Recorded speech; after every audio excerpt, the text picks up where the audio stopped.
My ex-husband's ex-girlfriend and I ruined his new engagement and saved another girl from his abuse. I actually only found out about this sub because someone wrote a story that involved me. I can't find it, but it was written by my now ex-husband's ex-girlfriend. She was feeling conflicted about her choice to send me a binder that detailed how he was abusive in their relationship after finding out I was pregnant. It was full of dated photos, her journal entries, text threads, voicemail transcriptions, protective orders, court records, and police reports. It took me a bit to process everything she gave me, but after I did, I sat down with her and talked for hours about her experiences and the stories he had told me about their time together. In the end, I, of course, believed her. And as Morgan and plenty of guests have said countless times, I wouldn't have even thought about sitting down with her if I hadn't deep down seen some signs or red flags. That day, she even offered me a place to stay to get out, but I went and packed a bag and stayed with my mom. Turns out my mom never really liked him and had heard rumors of him being arrested and charged with DV and a number of other charges, which were all proven true by her records. I didn't tell him right away what happened, just that I was going to stay with my mom that night because my grandma had a fall and I was going to help my mom take care of her. Well, he showed up anyway, not out of concern for my grandma, but because he knew I was a lying bitch. That's what he told me when I heard his truck pull up and went outside. Apparently, he decided to become observant for the first time since we got married and noticed that I took some smaller but really sentimental and valuable things with me and left my wedding ring tucked in my jewelry box, which he never normally looked in. My mom came out while he was yelling in my face and said she called the cops. He tried to get me to come home with him, but I refused.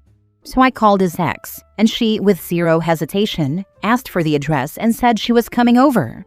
We all sat and talked and cried and called a divorce lawyer together. I ignored dozens of calls and texts from him that night, and the next day we all went together back to my house, along with a cop and his ex's husband for some added security and to create an official record. He had absolutely trashed my things and took off to I don't know where. Of course, he had my location. I turned it off, don't worry, but I never had his.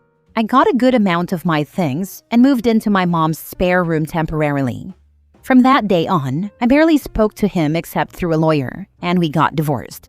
I got the house because I was the only one on the mortgage and had proof of being the only one to really pay the bills. But even after I moved back, there was damage he did to the house out of spite and rage. I can only imagine what would have happened to me instead of the walls and furniture had I been there. Unfortunately, I did end up losing the baby I was pregnant with at the time. It was my first time being pregnant, and I do have some health complications, so this was always a concern. Add on such stress, and it was a bad mix and, I guess, just not the right time for me.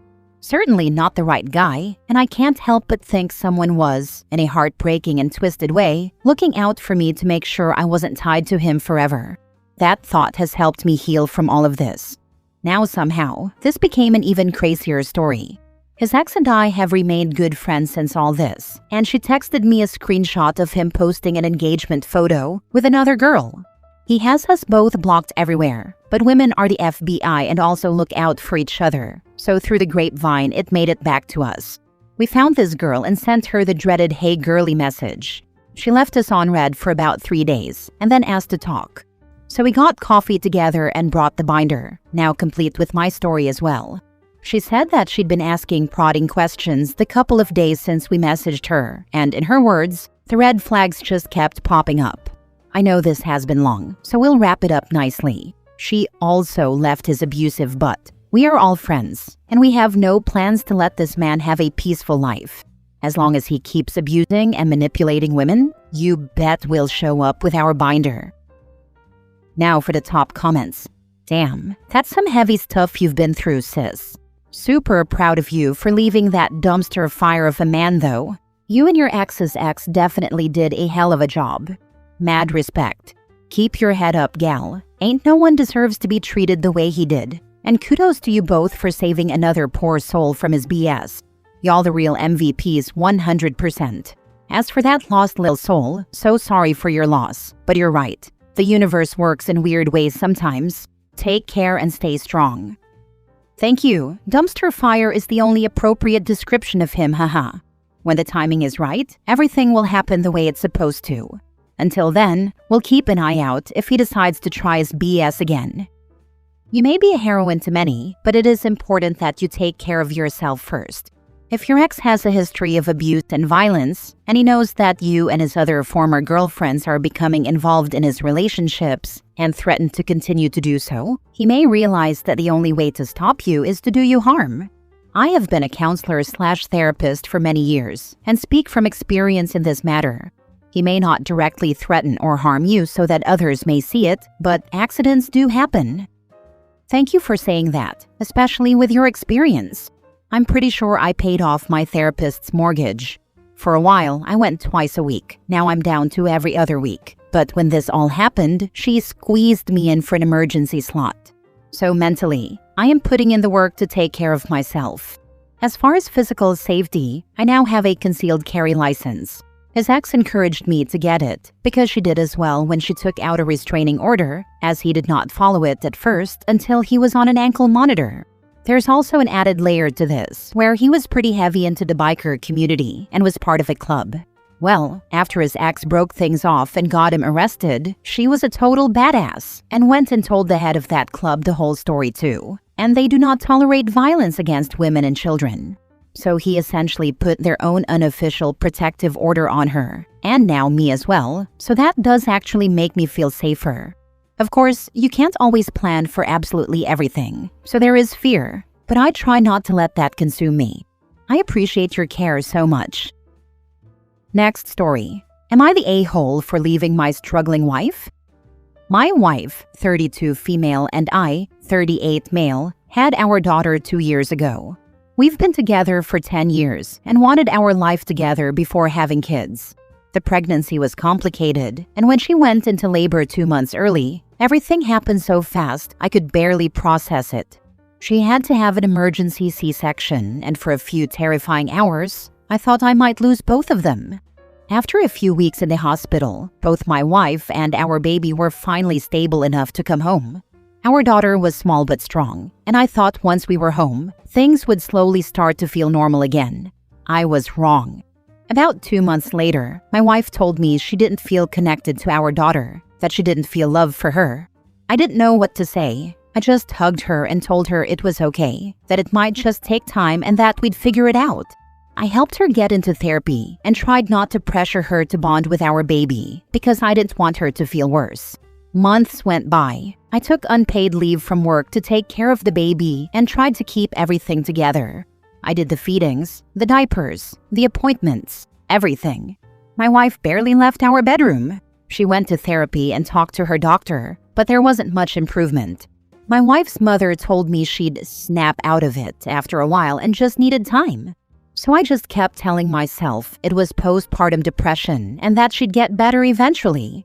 When our daughter turned 1, I threw her a little birthday party. I decorated, invited both sides of the family, and tried to make it special.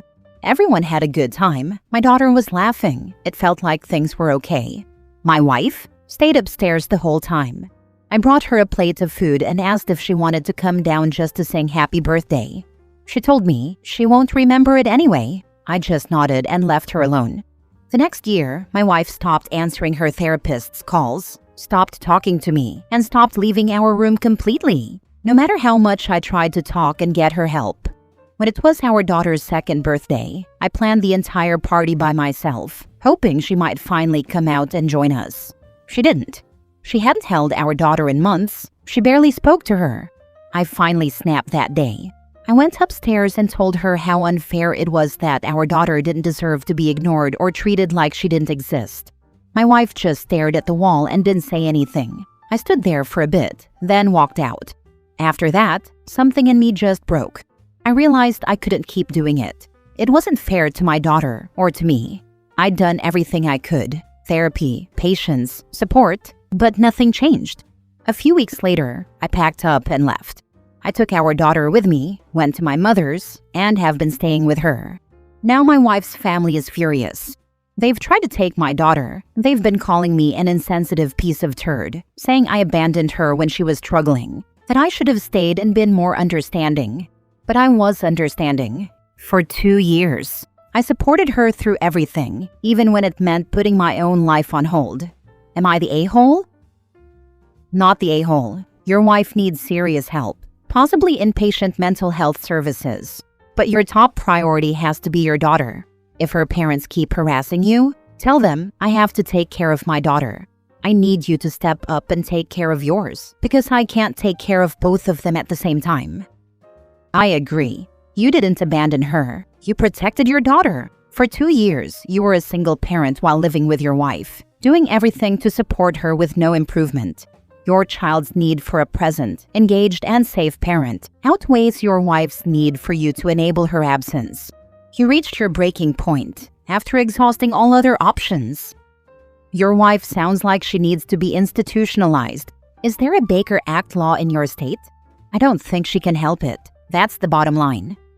For better or worse, it is exceedingly hard to get someone involuntarily institutionalized or even submitted to a 72-hour involuntary hold if they are not an active danger to themselves or others. OP's wife clearly needs medical care, professional therapy, and medication. But if she is not an active threat, they are simply not going to hold her. One of the saddest truths you learn as an adult is that they have to want help. Your wife decided she didn't want help. There's nothing else you can do. Consider filing to terminate her rights. Last story. Left my wife after she ghosted me. Am I the a-hole? This is a throwaway account. Also poorly written because I'm still seeing red and can't keep my mind straight. My 54 male wife, 53 female, is from Greece. We've been married 31 years and raised 4 wonderful kids. We both work, spend plenty of happy time together. We aren't wealthy but are financially stable, and our children are the world to us. While we've had a few bumps in our marriage, we never had any serious problems all these years together. She is very close to her Greek heritage, and we spend a lot of time at Greek functions, church, social clubs, etc. I usually have a good time at these things, but I never learned to speak Greek fluently, so there have been a few of these nights where I was bored and had to amuse myself. Never a problem. I was always happy to power through these as long as my wife was having a good time. At this last function we attended, we sat next to each other at dinner, and the club's photographer sat next to my wife on the other side. He and my wife hit it off, which would never be a problem. Maybe they grew up in the same neighborhood or something like that, but suddenly he became the sole focus of her attention, to the point where she blew me off all night. Again, typically not a problem. We've been together a long time, I have pretty thick skin, and most importantly, I certainly trust her. But they were deep in conversation, in Greek, all through dinner. I had no idea what they were talking about, and she ignored me almost completely. She also got annoyed with me a few times when I spoke to her and asked that she at least acknowledge me. This treatment continued most of the night. She stuck with him, not me, all night, danced with him, and spent quite a bit of time with him doing shots at the bar. Every time I tried to engage her in any way, she reacted as if I were putting a damper on her good time. So I gave up, sat at our table for the night, and just let her do her thing. But I was not happy. Sometime after 11 p.m., she finally came over and asked if I was ready to go home. I said I was ready when she was, and she said okay. She then pointed at another woman and said, I just need to talk to her about a couple of things. We're going to leave in about 15 minutes. I said fine and went out to the back of the banquet hall to have a cigarette. When I came back in, she was nowhere to be found. I tried to call her, but no answer. No reason to panic. Her phone might be in her purse or something. I sat at our table for about 15 minutes, looking around for her, but never found her. So I walked around and asked a few people if they saw her. The 4th person I asked said she might have left for the after party. I knew nothing about an after party, so I inquired, and she said, in an apologetic tone that let me know I wasn't invited, that the club president was hosting an after party at her home, and it was for club officials, employees, and special guests. Turns out my wife was invited, and I wasn't. I didn't think that was a thing, as my wife never mentioned any after party. I went to the valet station and brought up a picture of my wife on my phone and asked if they saw her, and one of them told me yes, she left about 10 minutes ago. I really didn't want to tell the whole world that my wife might be making a fool of me, So I told a few lies about how we needed her to sign some paperwork and maneuvered one of the valets into telling me she left with a gentleman in the navy blazer and beige slacks. Yep, the photographer. I stayed around the banquet hall for another 20 minutes, calling her and texting her, and never received a response. So I went home and was up all night calling her and texting her. No answer, no reply. At 4:31 a.m., after the final attempt to call her, I asked myself why the heck I was chasing her down instead of packing my bags. So I packed a bunch of my belongings, put them in the car, and made a hotel reservation for myself. At 5:24 a.m., I was on the second-floor common area balcony having a cigarette when a car pulled up in front of our building. It sat there running until 5:37 a.m., and then the front passenger door opened and the car's interior light came on. I saw my wife and this guy in the car. She got out. They were chatting and laughing in Greek, and my wife told him goodnight. She closed the door after him and blew a kiss to him as he drove away. She then went to our condo. I saw the bedroom light come on, and after a few minutes, she came looking for me on the balcony. No hello, no apology. She seemed mad at me and angrily asked why I was out there. I told her to go to bed and we'd talk in the morning. She said, whatever, and huffed back to our condo while I went downstairs, got in my car, and left. She immediately started calling and texting me, asking where I was going, but I ignored her. See how she likes it. I spent the next 2 nights at the hotel and then went to stay with a friend. She has no idea where I'm staying. I'm ignoring her calls and texts and telling our children to stay out of it. I spoke with an attorney and asked for divorce papers to be served. I haven't told my kids the why yet. They keep asking me what the heck is going on, and I'm telling them not to involve themselves. My soon-to-be ex-wife not only thinks I'm overreacting, but that she really didn't do anything wrong in the first place. That ignoring me all night, giving her undivided attention to another guy, telling me we were going to leave and then disappearing with this other guy to go to a party she never mentioned to me, and ignoring my calls and texts for the rest of the night was nothing for me to be mad about. That coming home at 5:30 in the morning was no big deal. She also keeps texting me that nothing happened between her and this guy, but that makes no difference. Her actions that night made me feel a hatred that I would have never thought I could feel for her. It took her one single night to turn 30+ years of being head over heels for her into hate. It brings tears to my eyes. How could she do this kind of thing to me? I don't know what she told the kids, and I don't really care. My friends who I've told the story to think maybe I'm acting a little too extreme. Tell me, Reddit, am I the a-hole? Not the a-hole. If she wants to act like she's single, then she can do it after those divorce papers are served, lol. Real fafo. Yeah, this was one really bad night of fafo for her, but she sure as heck made it count. Tell your kids the truth. Don't let her build the narrative or she will make you look like the a-hole. She cheated, there is no doubt about that. Good for you for divorcing. Not the a-hole. Tell your kids.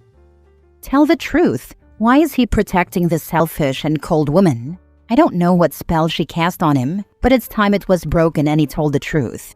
Just start speaking.